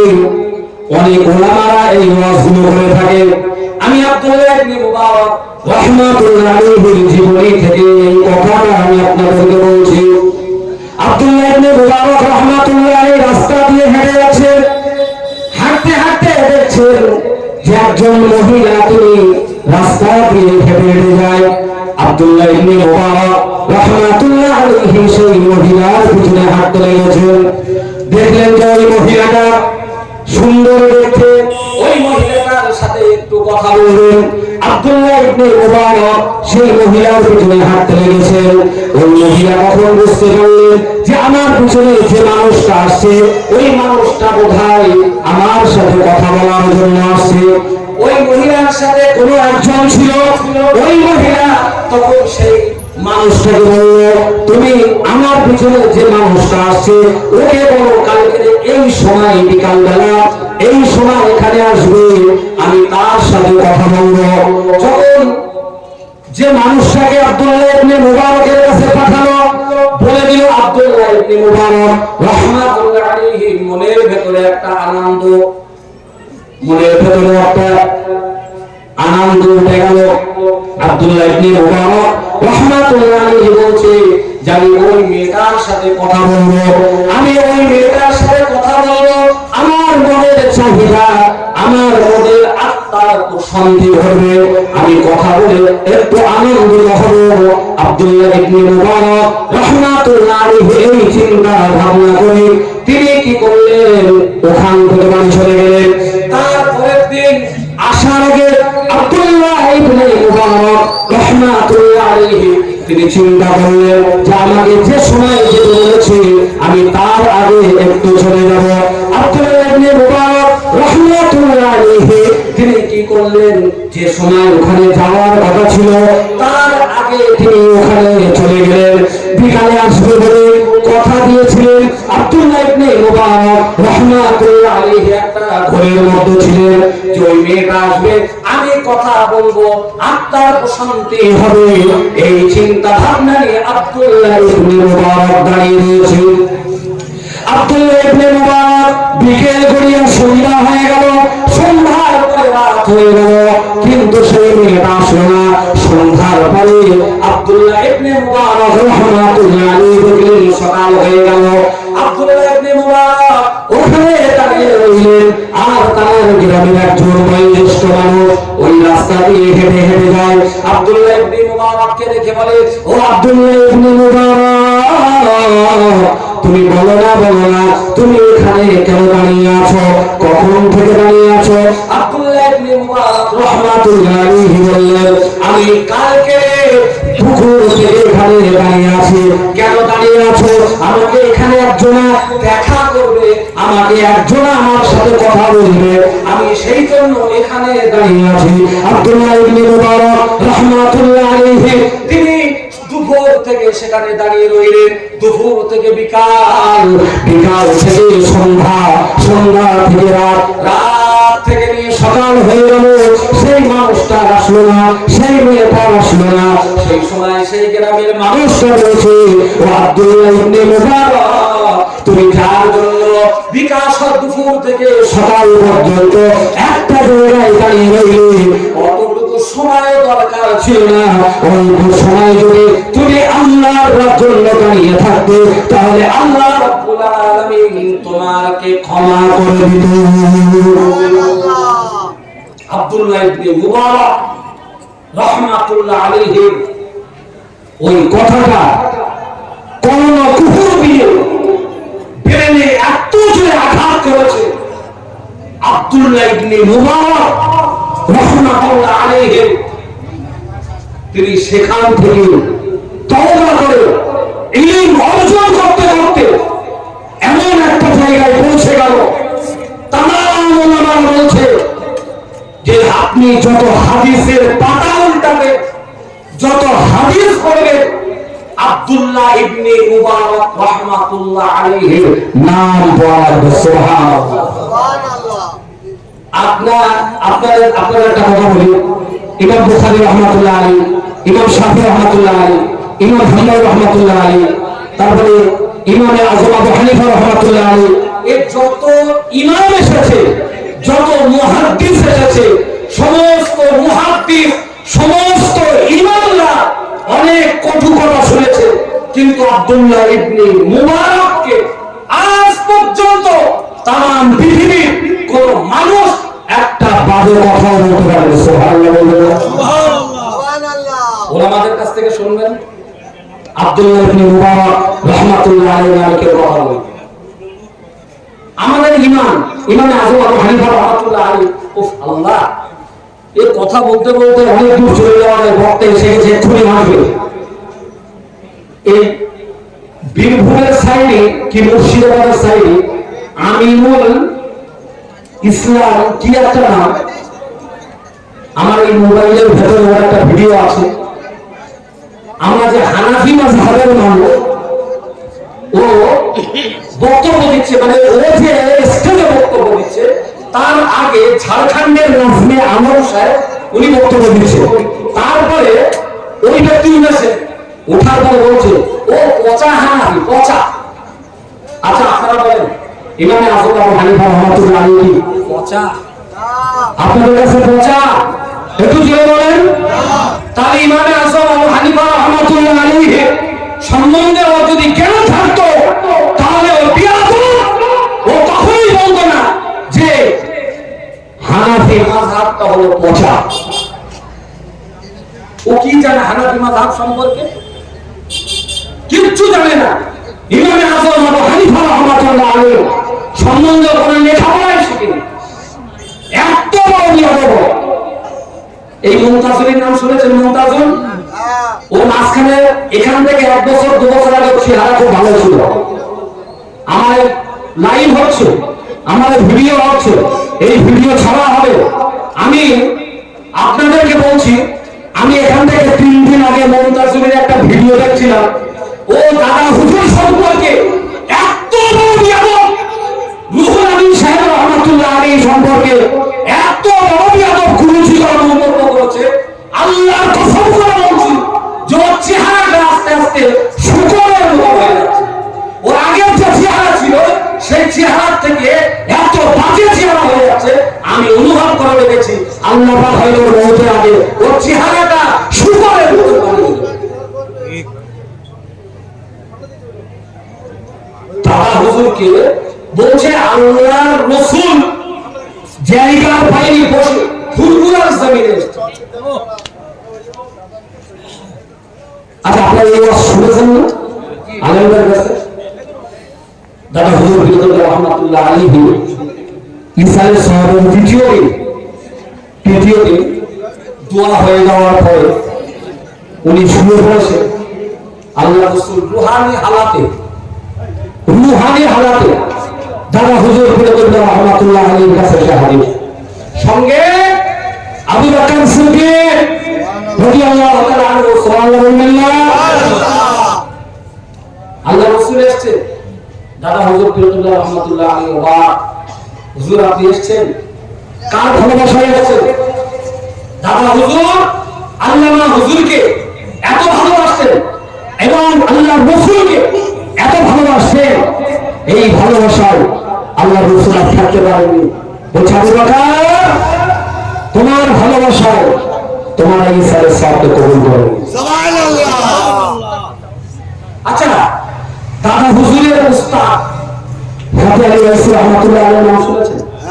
হ্যাঁ, ফাতে আলী ওয়াইসি রাহমাতুল্লাহ আলাইহির কথা আমি আপনাদেরকে একটু বলি।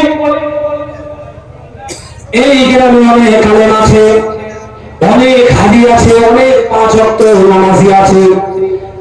সাধারণ মানুষেরা আছে, আপনারা কান খুলে শুনে নেন। ফাতে আলী ওয়াইসি রহমাতুল্লাহ আলাইহি আল্লাহর রাসূলকে দেখার জন্য 25টা বছর অতিক্রম করতে হয়েছে। 25টা বছর ওনাকে অপেক্ষা করতে হয়েছে। হযরত ফাতে আলী ওয়াইসি রহমাতুল্লাহ আলাইহি তিনি প্রতি 5 ওয়াক্ত নামাজে দৈনিক 500 বার করে দরুদ শরীফ পাঠ করতেন। 25 বছর পূর্ণ হয়ে গেছে।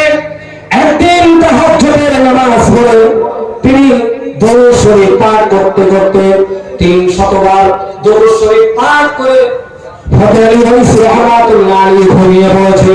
ও আল্লাহর বান্দারা, সেই রাত্রিতে আল্লাহর রাসূল দিন দুনিয়ার বাদশা হাবিবুল্লাহ জনাব মুহাম্মদুর রাসূলুল্লাহ সাল্লাল্লাহু আলাইহি ওয়াসাল্লাম দাদা হুজুরের উস্তাদ, দাদা হুজুরের পীর ফাতে আলী ওয়াইসি রহমাতুল্লাহ আলাইহির কাছে হাজির হয়ে গেলেন। ফাতে আলী ওয়াইসি রহমাতুল্লাহ আলাইহি তিনি দেখলেন বিশ্বনবী হযরতে মুহাম্মদুর রাসূলুল্লাহ সাল্লাল্লাহু আলাইহি ওয়াসাল্লাম আমার কাছে হাজির হয়ে গেছে। ফাতে আলী ওয়াইসি রহমাতুল্লাহ আলাইহি তিনি কান্নার রোল তুলে দিলেন। এত কান্না কাঁদছেন। আল্লাহ রাসূল বললেন, ও বাবা ফাতে আলী ওয়াইসি, তুমি কাঁদো কেন, কাঁদো কেন? আল্লাহ রাসূলকে বললেন, ইয়া রাসূলুল্লাহ, ইয়া হাবিবাল্লাহ, আমি ওয়াইসি আমার সাথে দেখা করতে আজকে 25টা বছর সময় লেগে গেল। ইয়া রাসূলুল্লাহ, ইয়া হাবিবাল্লাহ, আমার সাথে দেখা করার কি মন আপনার হয়নি? আপনি কি চাননি যে একটা বার ওয়াইসির সাথে দেখা করি? ও আল্লাহর বান্দারা, আল্লাহ রাসূল সেই সময় বললেন, ও বাবা ওয়াইসি, আর তুমি যখন দরুদ শরীফ তেলাওয়াত করো, আমি মদিনায় আতহার থেকে আমি তোমার দিকে ফিরে তাকাতাম। কখন তুমি একটা ভুল করবে, আর সেই ভুলটা ধরে দেওয়ার জন্য আমি বিশ্বনবী হযরত মুহাম্মদুর রাসূলুল্লাহ সাল্লাল্লাহু আলাইহি ওয়াসাল্লাম মদিনার সবুজ গম্বুজের তলা থেকে আমি তোমার কাছে এসে তোমার ভুলটা ধরিয়ে দেব, এই অপেক্ষায় আমি ছিলাম। ও বাবা ওয়াইসি রে, আমি তোমার ভুলটা ধরতে পেরেছি। তুমি দৈনিক 500 বার করে আমার প্রতি দরুদ পাঠ করো। আজকে তুমি 300 বার করেছো, আমি 500 বার পূর্ণ হয়নি। আমি এই 500 বার পূর্ণ করার জন্য তোমার দরবারে আমি উপস্থিত হয়ে গেছি। ওয়াইসি রহমাতুল্লাহ আলাইহি কান্নার রোল উঠে গেল। এত কান্না কাঁদছেন। তখন ওয়াইসি রহমাতুল্লাহ আলাইহি আল্লাহ রাসূল বললেন, ও বাবা ওয়াইসি রে, তুমি আমার কাছে কি চাও? সেই সময় দাদা হুজুরের উস্তাদ পীর শাহ সুফি নওনা পীর বলা হয় ফাতে আলী ওয়াইসি রহমাতুল্লাহ আলাইহি বললেন, হুজুর আমি আপনাকে দেখতে চাই। আল্লাহ রাসূল সেই সময় বললেন, ও বাবা ওয়াইসি রে, যাও, আমি তোমাকে প্রতি মাসের শেষ জুমার রাতে তোমার সাথে আমি সাক্ষাৎ করব। ওই সময় ফাতে আলী ওয়াইসি রহমাতুল্লাহ আলাইহি আরো কান্নার রোল উঠে গেল। বলল, হবে না, হবে না হুজুর, আপনি এতদিন দেখা দেননি ঠিক ছিল, কিন্তু এখন আপনি দেখা দিয়েছেন। হবে না, হবে না, বছরে 12 বার আমি দেখে সহ্য করতে পারবো না। আল্লাহ রাসূল বললেন, ও বাবা ওয়াইসি রে, তাহলে তুমি কি চাও? বলছে, আমি আপনাকে সদা সর্বদাই দেখতে চাই। ওই সময় আল্লাহ রাসূল বলল, যাও, আমি বছরে 24 বার তোমাকে দেখা দেব। আল্লাহ রাসূলের কথা শুনে ফাতে আলী ওয়াইসি রহমাতুল্লাহ আলাইহি বললেন, ইয়া রাসূলুল্লাহ, ইয়া হাবিবাল্লাহ, হবে না, হবে না, বাবা ওয়াইসি তুমি কি চাও? ওয়াইসি রহমাতুল্লাহ আলাইহি বললেন, হুজুর আমার যখন মন চাইবে আমি ওয়াইসি সেই সময় আপনাকে দেখতে চাই। ওই জন্য ওনাকে বলা হয়, কি বলা হয়? নোমা পি, নোমা রাসূল, রাসূলে নোমা। কি বলা হয়? রাসূলে নোমা। ভাইরা আমার, আজকে রাসূলুল্লাহ সাল্লাল্লাহু আলাইহি ওয়াসাল্লাম কিয়ামতের দিন আপনাদের জন্য সুপারিশ করবে। জান্নাতের মধ্যে যখন পড়বে সেই সময় আপনারা এখন যে নামাজ পড়ছেন না, এখন যে তাসবিহ পড়ছেন না, এখন যে কোরআন তেলাওয়াত করছেন, এখন যে বেপরদায় হয়ে যাচ্ছেন, কিয়ামতের দিন বলবেন, হুজুর আমি আপনার উম্মত, আমাকে একটু জান্নাতে দেন। সেই সময় আল্লাহ রাসূল বলবে, তুমি যে আমার উম্মত, প্রমাণ দাও না আমি আপনার উম্মত। তুমি কি আমার উপরে দরুদ শরীফ পড়েছিলে?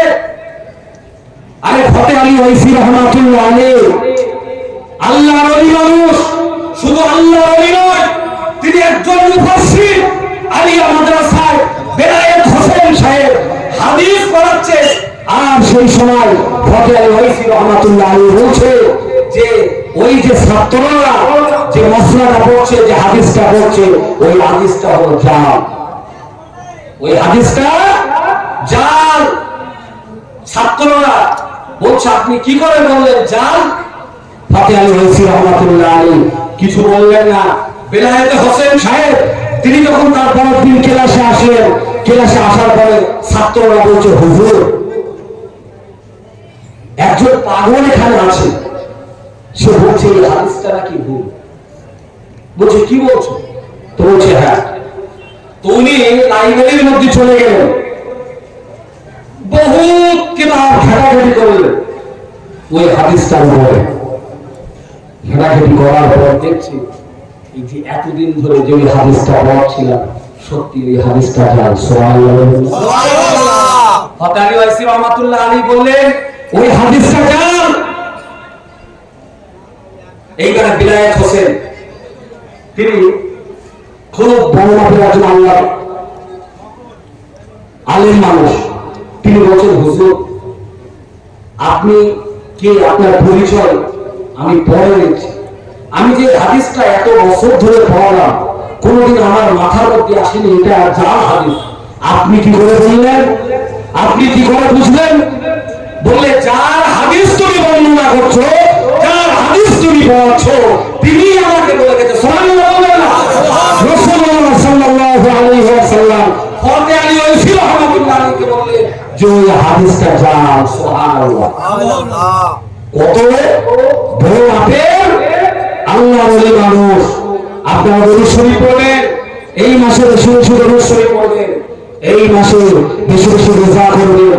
পবিত্র রমজান মাসে রোজা রাখার জন্য আম্মা জান হযরত আয়েশা সিদ্দিকা রাদিয়াল্লাহু তাআলা আনহা বর্ণনা করছে, শাবান মাস আসলে রাসূলুল্লাহ সাল্লাল্লাহু আলাইহি ওয়াসাল্লাম কোমরে যে পায়জামা পরা থাক আর লুঙ্গি পরা থাক, উনি এরকম ভাবে কষে আনতেন।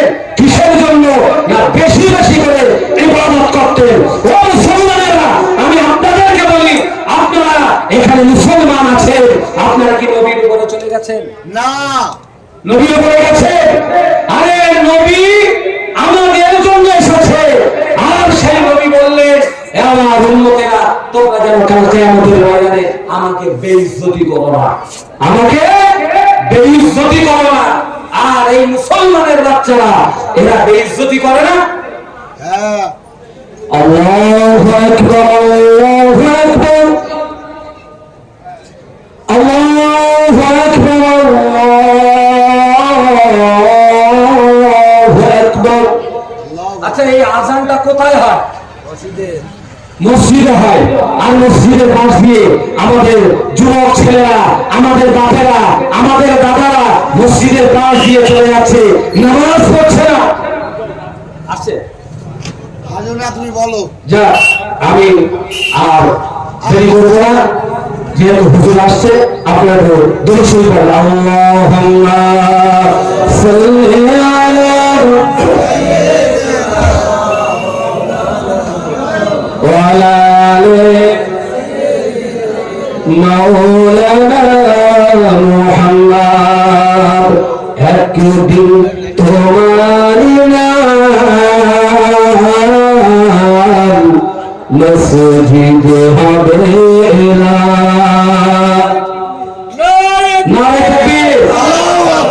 হযরত মাওলানা আমিনউদ্দিন রিজভী সাহেব, হযরত মাওলানা আমিনউদ্দিন রিজভী সাহেব,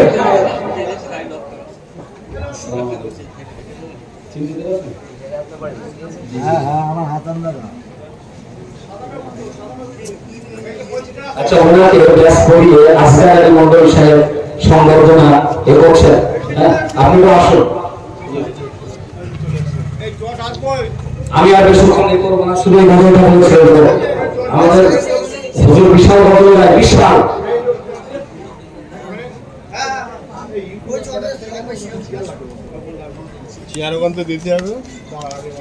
না না, এইটা এখান থেকে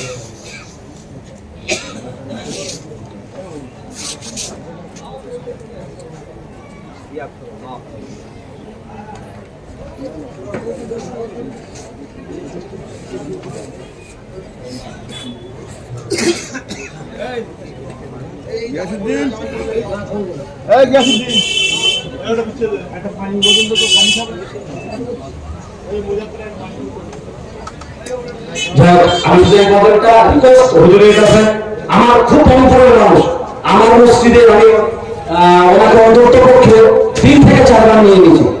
এনার সম্পর্কে অনেক মানুষ অনেক কথা বলে, এগুলো একটা মিথ্যে কথা। আমি আপনাদেরকে গ্রামের ছেলে হিসেবে বলে যাচ্ছি, ওনার সম্পর্কে যে কথাগুলো বলা হয় তাহা মিথ্যে কথা, আপনারা বিশ্বাস করবেন না। উনি জানার হাতে হাত দিয়ে বায়াত হয়েছেন, তিনি একজন মুস্তফা আল্লাহ ওলি মানুষ, পীর মানুষ। অতএব কোন তামাম পৃথিবীর যত পীর আছে, কোন পীরকে অস্বীকার করার ক্ষমতা এই মুসলমানের নেই। তুমি পীর মেনে না, তাতে অসুবিধা নেই, কিন্তু কোন পীরের বিরুদ্ধে তুমি কোনো কথা বলো না, কোন আলেমের বিরুদ্ধে তুমি কথা বলো না। এটা আমি আপনাদের কাছ থেকে রিকোয়েস্ট করলাম। আমি আপনাদের গ্রামের ছেলে, ইনি যেখানে এনার বাড়ি ওখান থেকে খুব বেশি হলে 8 ঘন্টা হাসনাবাদের পরে, খুব কাছাকাছি। ওনার সম্পর্কে আমি খুব ভালো করে জানি। এখানে আসার পরে অনেক কিছু শুনলাম এনার বিষয়ে, তারপরে জলসার বিষয়ে অনেক কিছু শুনলাম, যা আমি জলসার বিষয়ে বললাম না, উনি বলবেন আলহামদুলিল্লাহ, আপনারা সবাই শুনবেন। তো যে যেখানে আসেন একটু মজলিসে বসে যান, তো আমি এই গজলটা বলে একটু শেষ করবো। একদিন তোমারি নাম মসজিদে হবে এলান, একদিন তোমারি নাম মসজিদে হবে এলান। তৈরি থেকো, তৈরি রেখো, কবরের মান সামান, একদিন তোমারি নাম মসজিদে হবে এলান। আল্লাহুম্মা সাল্লি আলা সাইয়্যিদিনা ওয়া আলা আলি সাইয়্যিদিনা মাওলানা মুহাম্মদ। বন্ধু স্বজন আত্মীয় পরিজন পরিয়ে তোমার নতুন কাফন, বন্ধু স্বজন আত্মীয় পরিজন পরিয়ে তোমার নতুন কাফন, নিয়ে যাবে ওই কবরে, থাকবে না কেউ আপন। যে মারা যাবে খাটিয়ায় কি তার সাথে কেউ যাবে? যাবে? আপনারা চুপ আছেন, মনে হচ্ছে যাবে। যা যাওয়াটা ভালো। একজন মৃত মানুষ আর একজন জীবিত মানুষ যদি ভালো হবে, যে মৃত মানুষের জিজ্ঞেস করবে তার রব্বুকা, আর জীবিত মানুষ বলবে এনার রব হচ্ছে আল্লাহ। ফেরেশতা দেখি তার মুখ দিয়ে কিছু বার হবে না, সে ফিট হয়ে কমে যাবে। ভাইরা না যাবে, সঙ্গে কেউ যাবে না, কেউ যাবে না। বন্ধু স্বজন আত্মীয় পরিজন পরিয়ে তোমার নতুন কাফন, নিয়ে যাবে ওই কবরে, থাকবে না কেউ আপন। একদিন তোমার নাম মসজিদে হবে আল্লাহুম্মা সাল্লি আলা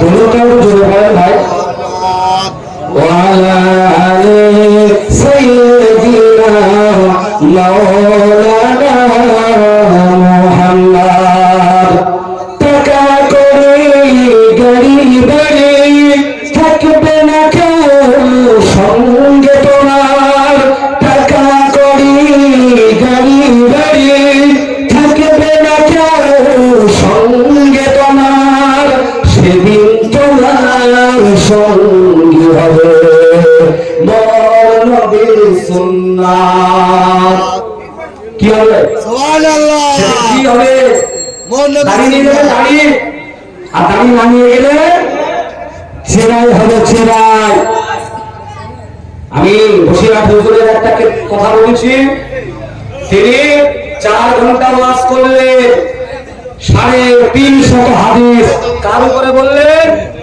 দাড়ি কাটার উপরে এই কথাগুলো বলেছি হয়তো সামনে বছরে আমাকে আর বলবেন না কোনো অসুবিধা নেই ইনশাআল্লাহ কিন্তু কথাগুলো আমার বলার দরকার তো ঠিক তাই এখানে এই কথাগুলো আসছে টাকা করে গাড়ি বাড়ি থাকবে না কেউ সঙ্গে তোমার সেদিন তোমার সঙ্গী হবে মোর নবীর সুন্নাত সেদিন তোমার সঙ্গী হবে মোর নবীর সুন্নাত একদিন তোমার নাম মসজিদে হবে আল্লাহুম্মা সাল্লি আলা সাইয়্যিদিনা মাওলানা মুহাম্মদ ওয়া আলা আলি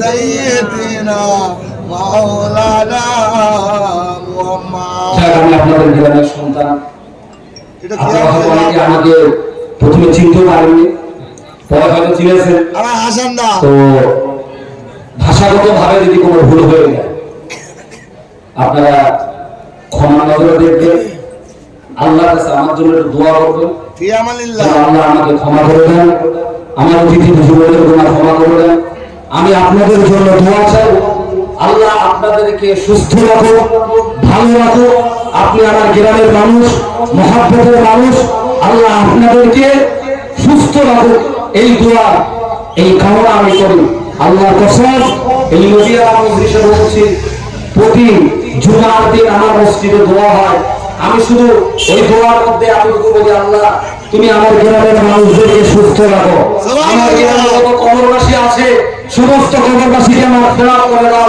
এই দোয়াটা আমি চাই ইনশাআল্লাহ আপনারা আমার জন্য দোয়া করবেন আল্লাহ যেন অন্তত পক্ষে এই খিদমতটা করিয়ে নেন আগামীকাল আমার কলকাতায় আমি যেখানে থাকি ওখানেও একটা জলসা আছে এবং আগামী শুক্রবার ভেবিয়া চৌমাথা রাজাপুরের একটা জায়গা আছে সেখানেও ইনশাআল্লাহ আপনাদের নেক দোয়ায় আল্লাহর রহমতে দাওয়াতে যাচ্ছি আপনারা সকলে আপনাদের আমার জন্য দোয়া করবেন আর এতটুকু বলবেন মনে করবেন যে আমাদের গ্রামে একটা বক্তা আছে সে ছেড়া হোক এতটুকু বলবেন যে ভেতরে যে ইলিশগুলো ছিল আল্লাহর কসম মসজিদে ইমামতি করতে গিয়ে সব মানে ড্যামেজ হওয়ার লাইন ছিল এই লাইনে আসার পরে কেতাব পত্র একটু ঘেরাঘেরি করতে গিয়ে দেখা যাচ্ছে সেই জিনিসগুলো আবার বার হচ্ছে এমনও জায়গা আছে যে নাচ বক্তা হিসেবে যায় সময় 2 ঘন্টা 3 ঘন্টা হয়ে যায় ওরা বলে না যে নামতে যাই এটা আপনাদের দোয়া দাদা হুজুর রহমাতুল্লাহ আলাইহি আমার মনের অন্তর থেকে ভালোবাসি বসিরহাট হুজুরের কবরটা প্রতি বৃহস্পতিবার রাত্রে আমি একটু জিয়ারত করতে যাই যদি কিছু হাসিল করতে পারি তবে একটা জায়গা যেতে পারবো আপনারা সকলে আমার জন্য দোয়া করবেন আসসালামু আলাইকুম ওয়া রাহমাতুল্লাহি তাআলা ওয়া বারাকাতুহু একটু উচ্চ স্বরে দরুদ শরীফ পড়ুন আল্লাহুম্মা